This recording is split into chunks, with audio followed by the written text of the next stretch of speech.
Today I'm back at Forgan Cove. This is really part 2 of the video that I done a couple of weeks ago, nearly giving up using the Z6II, the 200-500. Looking back on the video after it was published, I realized that, Charles, you made so many mistakes that day.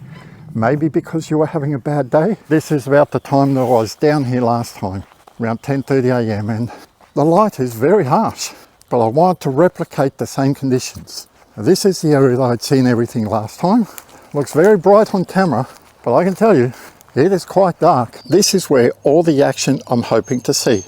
I've got the Nikon Z6II, the 200-500. If you've watched the previous video, you will see that I really had a bad day that day. This area here was where I photographed the most birds, but I made crucial mistakes, because when I make mistakes, I own up. That way you can see you're not going to make the same mistakes as I did. The 200-500 is a slow focusing lens, but I just made things so much harder for myself. I reduced my shutter speed from my standard shutter speed for wildlife photography from 1/1600 to 1/1000th of a second. I hadn't really paid attention to my ISO. The camera shoots at auto ISO, and I thought that at 1/1600th of a second, the ISO would be too high. The birds aren't moving much. I'll reduce the shutter speed to 1/1000th of a second. My ISO will be manageable. But when I looked at the photos, at 1/1000th of a second, the ISO was only around 800. Very low really for this area. Today, I'm at 1/1600th of a second, and my ISO is only telling me 1250. Shooting at f5.6, and here are the settings that I'm going to start with. I go into the I menu here. I normally shoot at continuous high extended, around 8.5, 9 frames per second. But using continuous high extended with silent photography, I do get a bit of rolling shutter, and I put up with it because really the only time you're going to see it is when I show you a series of photos. Here's the sequence that I did in the last video. Can you see the rolling shutter? Can you see like everything's just moving? That's rolling shutter. A lot of cameras have that problem, so I'm going to go back and go into just continuous high, down to around 4.5 frames per second. I'm going to take away silent photography, so the shutter is going to be heard. So my metering mode is normally center weighted, but last time I stated I went from center weighted to spot metering.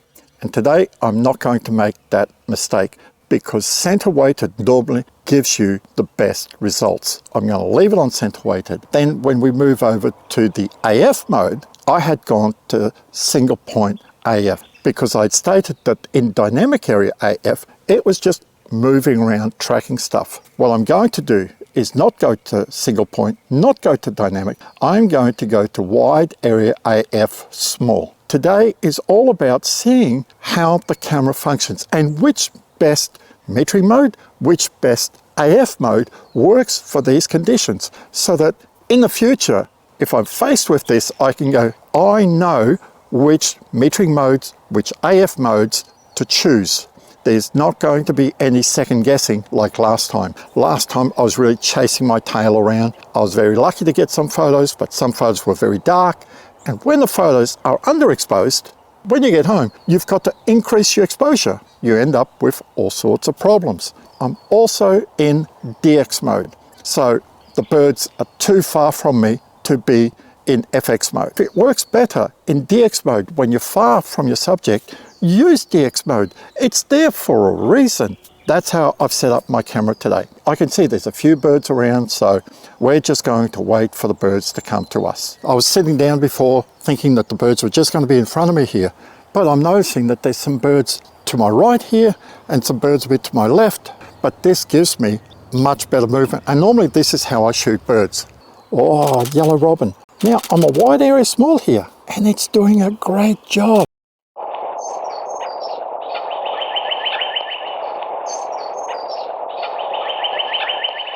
See a bit of video. Beautiful, look at that. The video has no problem catching it. Wow, so nice. Beautiful. He's about 50 meters in front.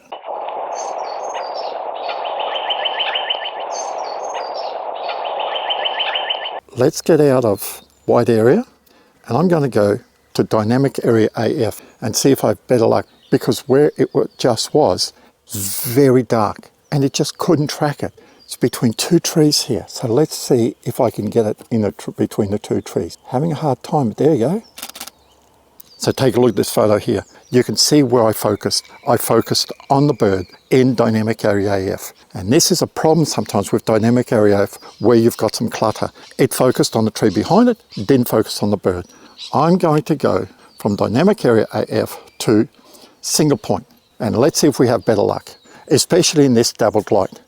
That's what I had last time, and that's what I thought my problem was. Today is all about fault finding, seeing which AF mode works best. And if single point works best, then that's what I'm going to use. I thought wide area AF small was going to be best, and at the start it did great. It locked on beautifully. As soon as it got dark, it just wouldn't lock on. And this is why normally I like using continuous high extended, 8.5 frames per second. I would have gotten at least 3 or 4 photos instead of just 2. And that's what I mean about having to move the focusing ring. It just wouldn't lock on. It was too far in the shade. I can see he's very dark. The only way I could get him was to move the focusing ring. I know people harp on about, oh, the Z6II, it's hopeless in this sort of thing. If it won't focus, you got a focusing ring here. Just move it a little bit. Once it locks on, it stays locked on. We got a bird coming here. Where is he? Can I get him? See what I'm saying about having to move the focusing ring? Even in single point focus, it's just in the brush. It's locking in on the brush, but just a single move, and I got a couple of shots. Let's see if they're in focus. Yes, not the best of shots.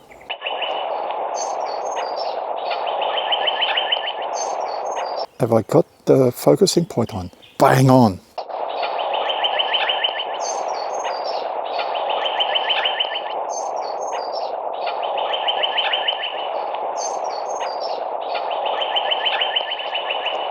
I could see it. It was just moving around here. Then it just came back. There's a tree creeper. There he is, right in front of us. I'm going to have to move just slightly. Oh, and I've got another branch in front of me now.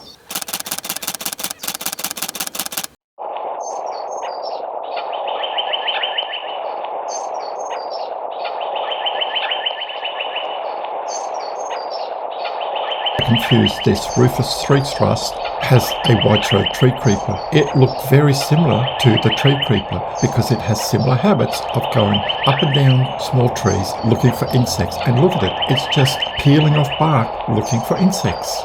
I've got a dead tree leaning down right in front of me here, and there's no way of moving around it. I'd have to move like about 15-20 feet to get it.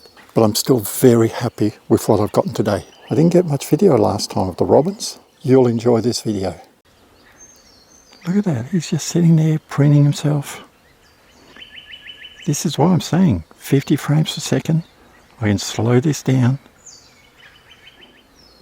He's just preening himself there. Wow. Let's take a couple of photos.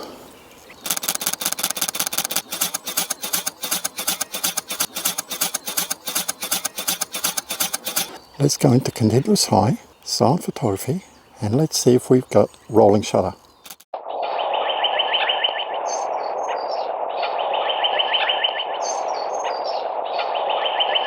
So now I'm in continuous high, extended, around 8.5 frames per second, silent photography.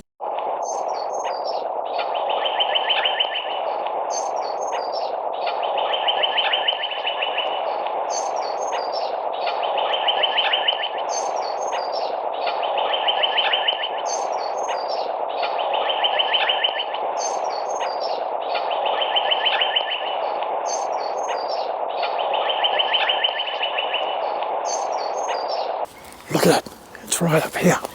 This is how high I've got to get sometimes. Now this is a problem with woodland photography. If the birds are up in the trees, did you see how much I was bending down? I could have lifted my tripod a little bit higher. But the problem is then, if I come back straight, I've got to drop everything down. So it means you've got to, well, tilt way up. And the photos really don't look that good because you're just seeing their bellies. I focused right on it, beak open. This is how it's happening last time. They're at the back of the tree. They don't come on every tree. I don't know why. I think it's because the trees with a lot of heavy bark, that's where the little grubs and the insects are. A tree like a gum tree, it's very smooth. There's not many bugs on it. Trees like it was on before here, very scraggly, lots of bugs around, easy to find food for themselves. I could hear something. Where is it? There it is there.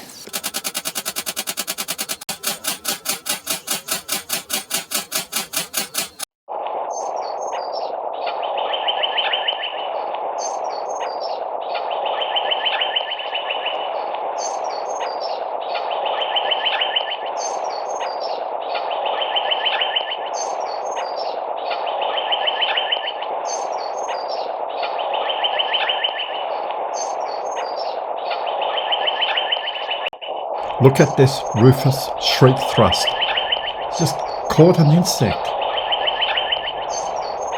These birds are so good at doing this, going up and down the trees looking for insects.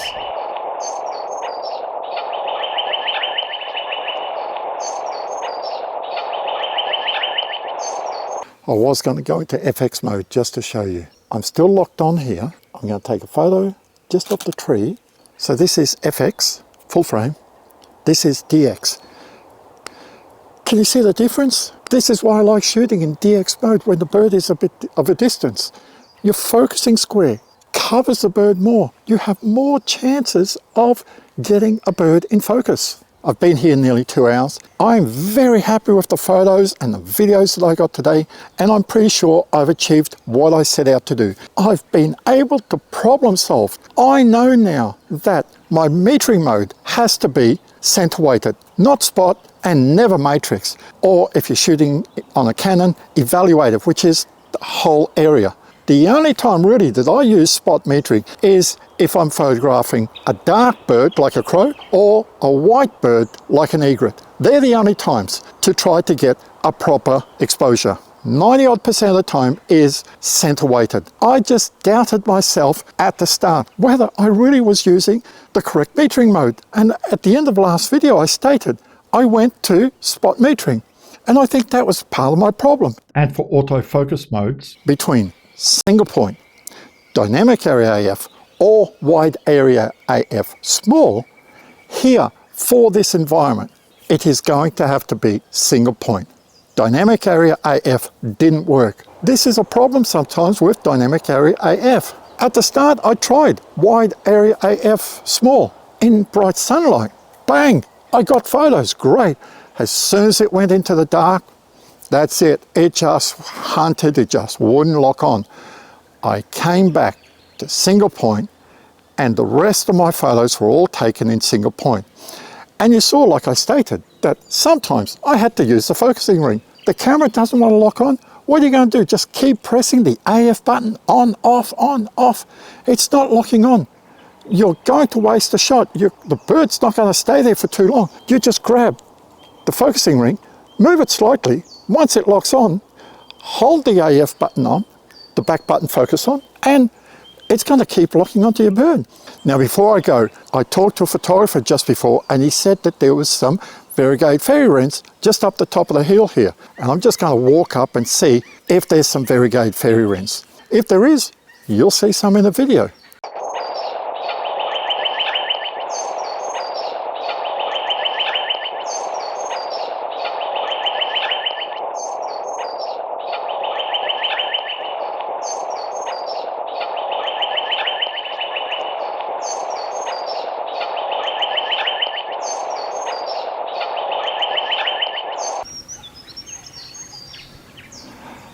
Oh, bonus. Look at this. This is a bonus. They were just on the floor.